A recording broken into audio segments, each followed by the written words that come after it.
Oh boy, a brand new Chelsea Grin album. I am so excited. Good morning, metalheads of the internet, and welcome to a brand new episode of the Metal Meltdown. Today we are talking about Suffer in Hell, a brand new studio album from Chelsea Grin, and it's definitely a Chelsea Grin album through and through. That much is not up for debate. I've never fully understood the love and the hype for Chelsea Grin.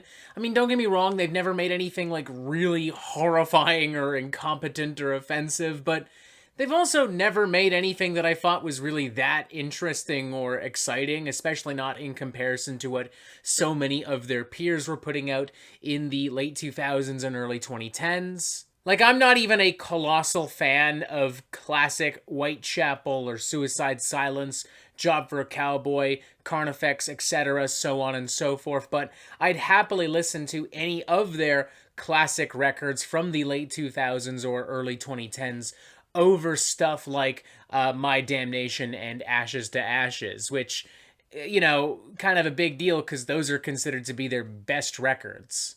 As far as Self-Inflicted is concerned, I mean, that's just a bore fest of epic proportions, if you ask me. I don't know how in the world you have three guitarists on one album and you end up with some of the most generic, ham-fisted deathcore riffery ever, but Chelsea Grin somehow pulled it off. And honestly, straight up, I don't even remember if I listened to Eternal Nightmare back when it was released in 2018, 4 years ago. Like, I legit don't remember. I don't think we talked about it here on the Metal Meltdown, at least. Which tells me that if I did listen to it, it probably didn't do anything to wow me, even despite the addition of Tom Barber, who at that point was coming hot off the heels of Lorna Shore. Now Chelsea Grin are back with more lineup changes. As per the norm, they haven't really had a stable lineup for a while. This is the first entry in what looks to be a two-part concept album series. This one being Suffer in Hell, the next one being Suffer in Heaven, which will be released in March of 2023, about 4 months from now. At this point, the band have a lot to prove. I mean, there's not a single original member left, and there's a lot more competition nowadays.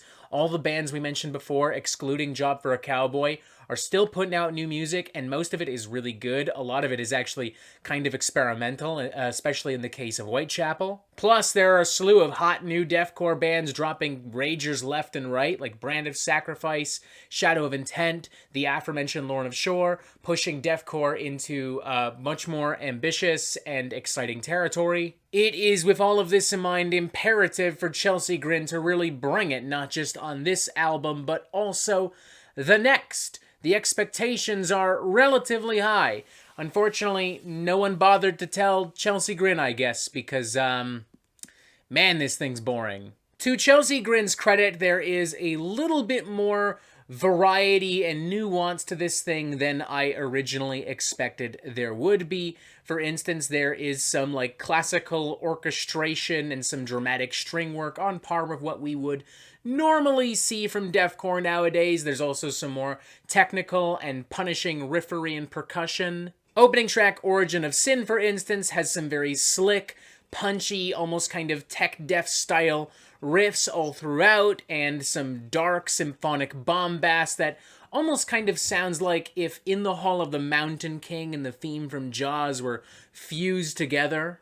Some meaty, atypical deathcore breakdowns are contrasted with this symphonic bombast, and also by some angelic cleans. It's by no means groundbreaking, but, it's effective. It's fine. It works. Then there's Forever Bloom, which channels the kind of ferocious death metal melodicism I might expect from the Black Dahlia Murder in the mid to late 2000s. Coincidentally, this also features the late Trevor Strnad on guest vocals in what is very likely one of his final recorded appearances on a studio album. Trevor and Tom Barber clearly having a blast on this thing. A lot of big screams, a lot of weird squealing, belching noises. It's a like deathcore, death metal free-for-all. it's legitimately a cool number. Morning Hymn, interestingly, has a bit of a blackened death metal underbelly to it, with a lot of acidic vocals and some tremolo picking in the very beginning, transitioning into some, like, really punchy, carnivorous kind of death metal rampaging.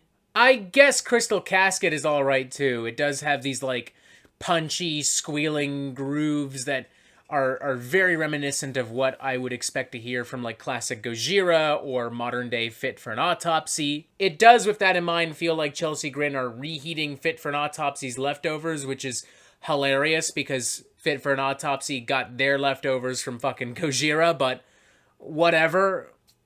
It's something. But, yeah, that's it. Not much else about this record really caught my attention. Not much else about this record really wowed me. It felt like very straightforward, kind of paint by numbers, modern deathcore. The production is kind of flat. Like, I feel like the orchestration could be so much more powerful if it were louder, if it were a little bit more transparent.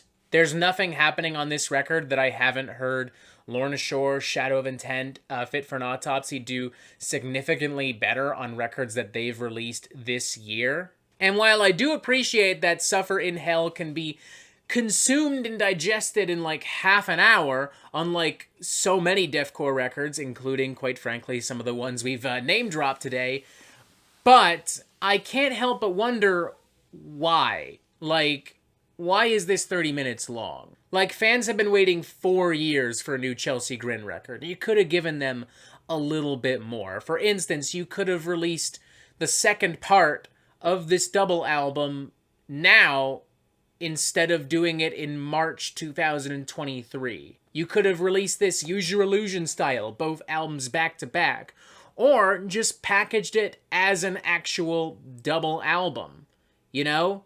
Give the fans more bang for their buck. I guess maybe the hope is that if they release these albums this way, they can get a bunch of diehard fans to be like, yo, this is the best album of the year. Chelsea Grin has the best album of the year 2 years in a row. Because it's not like there's actually a drastic difference in time despite them being released in different years.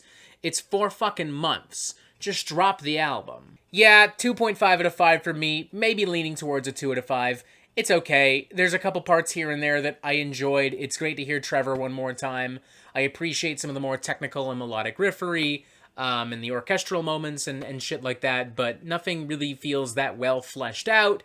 It just feels like Chelsea Grin could have done so much more, and they chose not to. Maybe when Suffer in Heaven comes out in March, you know, maybe everything will click, everything will come together, and it'll be like, all right, this finally makes sense, you know what I mean? It's possible. Who knows? Stranger things have happened, but it's worth noting that, you know, Chelsea Grin were comfortable releasing this basically as a standalone album, so I don't think it's unfair to evaluate it as a standalone album.